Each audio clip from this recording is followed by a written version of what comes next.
In this lesson, we're going to look at conditionals in Arabic, or ash-shart. And this is a difficult lesson, and a lot of times Arabic students are challenged by the conditional in Arabic. But we're going to look at how to form the various types of conditionals, and hopefully by the end of this lesson, things will be clearer to you. The conditional in Arabic is more complicated than the structure of the conditional in English, and so needs some attention as to how it's formed.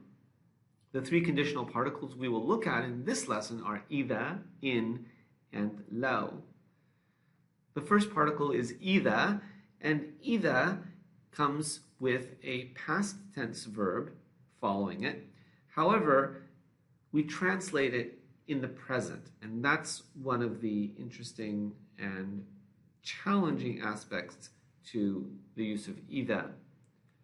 Then we have in, which is used with both the فعل مضارع, or the present tense verb, and الفعل الماضي, the past tense verb. And the impact is that the present tense verb is changed from the marfu' case to the majzoom case.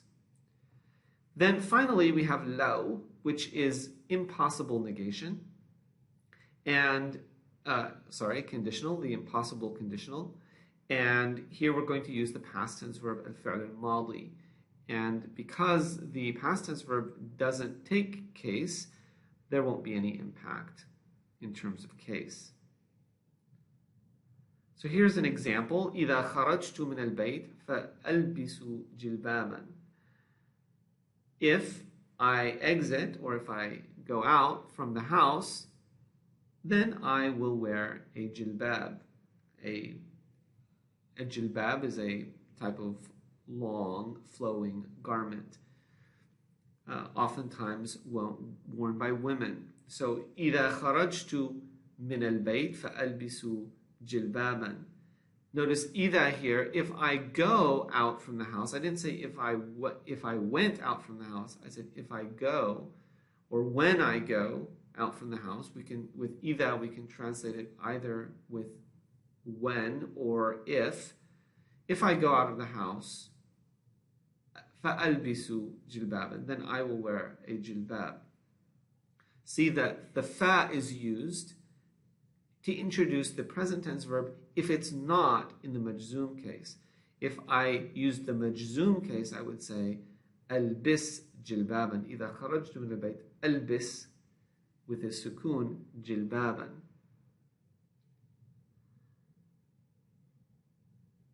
Again here, إذا خرجت من البيت فألبس جلبابا. If I go out of the house, then I will wear a jilbab. Notice here the fa here introduces the result clause of the conditional, but in English we would say then. So that's something to remember. إذا خرجت. So خرجت again is in the past tense, but it has a present tense meaning. If I go, إذا خرجت. That's counterintuitive. So just be careful with إذا, that you make sure that you understand that although the past tense verb is used, we translate it and understand it in the present. Let's look at in, because in can use either the past tense or the present tense. إن أعطيتني شيئا فأعطيك شيئا. If you give me something, then I will give you something. So in indicates a conditional that can use either the past or the present. Here we're using it with the past tense. إن أعطيتني شيئا. If you give me something, then I will give you something. أعطيت is in the past tense. إن أعطيتني شيئا فأعطيك شيئا.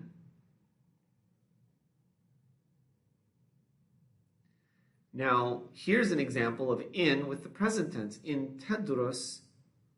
Now, تدرس here was changed from تدرس in the marfu' case to تدرس with the sukun in the majzoom case. In tadrus jayidan fasatanjahu fil imtihan. If you study well, then you will succeed in the exam. If we don't want to include fa, then we would put the verb in the majzoom case. In tadrus jayidan tanjah fil imtihan. And the scene there is optional. In tadrus jayidan fasatanjahu fil imtihan. When I use the fa, I'm keeping it in the marfu' case. And I'm adding here the future particle. With low, we call low impossible, the impossible conditional, because it talks about something hypothetical, something that's not real.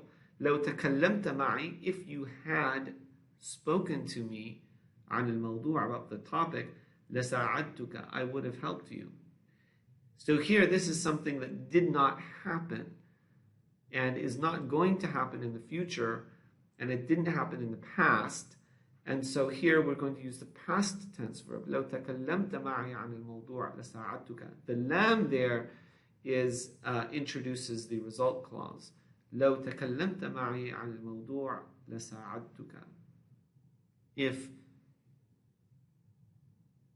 you had لو تكلمت, if you had spoken with me about the topic, I would have helped you. So here are some rules to remember. The particle إذا is used with the past tense verb, but takes on a present tense or future meaning. The particle in is used with present or past tense verbs, and when coming before a present tense verb, it places the verb in the majzoom case.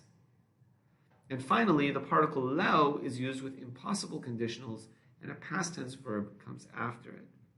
Ma'as salama.